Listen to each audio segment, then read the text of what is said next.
Chief of defence staff यानी CDS का पद भारतीय सशस्त्र बलों में सबसे महत्वपूर्ण पदों में से एक है। सीडीएस देश की रक्षा से संबंधित मामलों पर सरकार को रणनीतिक सलाह प्रदान करने के साथ साथ सेना, नौसेना और वायुसेना के बीच कुशल और प्रभावी समन्वय सुनिश्चित करने के लिए जिम्मेदार है। आज की इस वीडियो में हम सीडीएस की भूमिकाओं और जिम्मेदारियों के साथ साथ भारत की रक्षा नीति के संदर्भ में जानेंगे।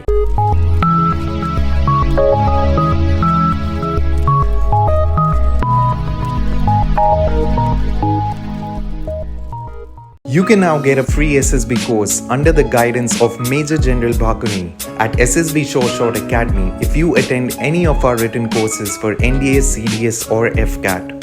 Attend 4 to 5 lectures daily and prepare with study material, mentor support, weekly feedback, mock tests and guidance by officers in our lush green 28-acre military campus. Call us now on 725-930-7111 for queries and registrations. Bharat के लिए chief of defence staff का विचार पहली बार 1999 में कारगिल युद्ध के बाद प्रस्तावित किया गया था।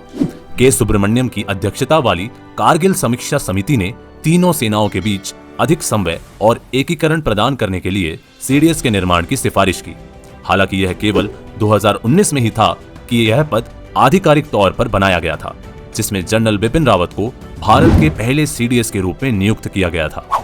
सीडीएस पद की स्थापना भारत के रक्षा ढांचे में सुधार और अपने सशस्त्र बलों को आधुनिकीकरण के व्यापक प्रयास का हिस्सा है।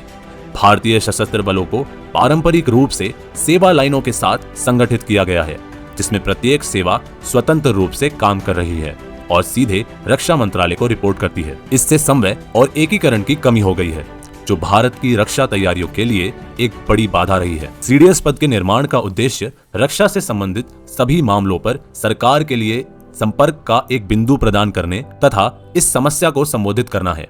सीडीएस को तीनों सेवाओं के बीच संयुक्तता सुनिश्चित करने और रणनीतियों के विकास को बढ़ावा देने का काम सौंपा गया है। आइए अब जानते हैं सीडीएस की कुछ भूमिकाओं और जिम्मेदारियों के बारे में। चीफ ऑफ डिफेंस स्टाफ की भूमिकाओं और जिम्मेदारियों की एक विस्तृत श्रृंखला है, जिसका उद्देश्य भारतीय रक्षा प्रणाली को मजबूत करना है। इसमें पहला है रणनीतिक योजना और समन्वय। सीडीएस सशस्त्र बलों की 3 शाखाओं की रणनीतिक योजना और समन्वय के लिए जिम्मेदार है। इसमें रक्षा बलों के रणनीतिक लक्ष्यों की पहचान करना, संसाधनों को प्राथमिकता देना और उन्हें इस तरीके से आवंटित करना शामिल है जो देश की रक्षा क्षमताओं को अधिकतम करे। सीडीएस सशस्त्र बलों को रणनीतिक मार्गदर्शन और दिशा प्रदान करने और यह सुनिश्चित करने के लिए भी जिम्मेदार है कि वो राष्ट्रीय सुरक्षा लक्ष्यों के साथ संरेखित है। दूसरे नंबर पर आता है संयुक्तता और एकीकरण। सीडीएस सशस्त्र बलों की 3 शाखाओं के बीच संयुक्तता और एकीकरण को बढ़ावा देने के लिए जिम्मेदार है। इसमें उन क्षेत्रों की पहचान करना शामिल है जहां 3 सेवाएं सामान्य उद्देश्यों को प्राप्त करने के लिए एक साथ काम कर सकती हैं और उनकी कार्यशीलता को बढ़ाने के लिए प्रशिक्षण कार्यक्रम और संयुक्त अभ्यास विकसित कर सकती है। सीडीएस यह सुनिश्चित करने के लिए भी जिम्मेदार है कि सशस्त्र बलों की विभिन्न शाखाओं के बीच एकीकरण हो और यह सुनिश्चित करने के लिए भी कि वे कुशल तरीके से एक साथ काम करते हैं।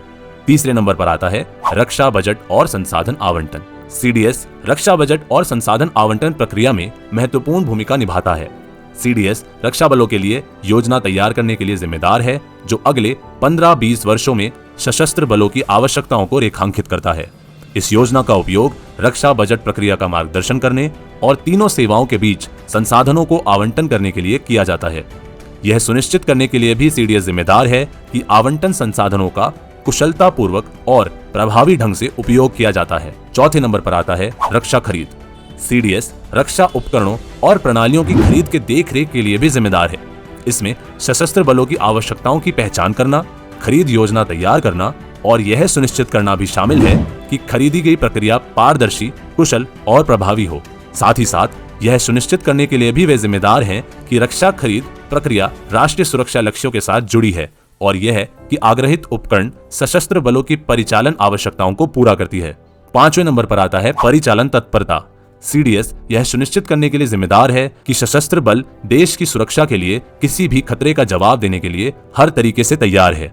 इसमें यह सुनिश्चित करना शामिल है कि सशस्त्र बल पर्याप्त रूप से प्रशिक्षित और अपने सौंपे गए कार्यों को पूरा करने के लिए भी तैयार है। साथ ही साथ यह सुनिश्चित करने के लिए भी वे जिम्मेदार हैं कि सशस्त्र बल प्राकृतिक आपदाओं आतंकवादी हमलों या देश की सुरक्षा के लिए भी अन्य खतरे सहित किसी भी आपातकालीन स्थिति का प्रभावी ढंग से जवाब देने में सक्षम है। छठे नंबर पर आता है रक्षा कूटनीति।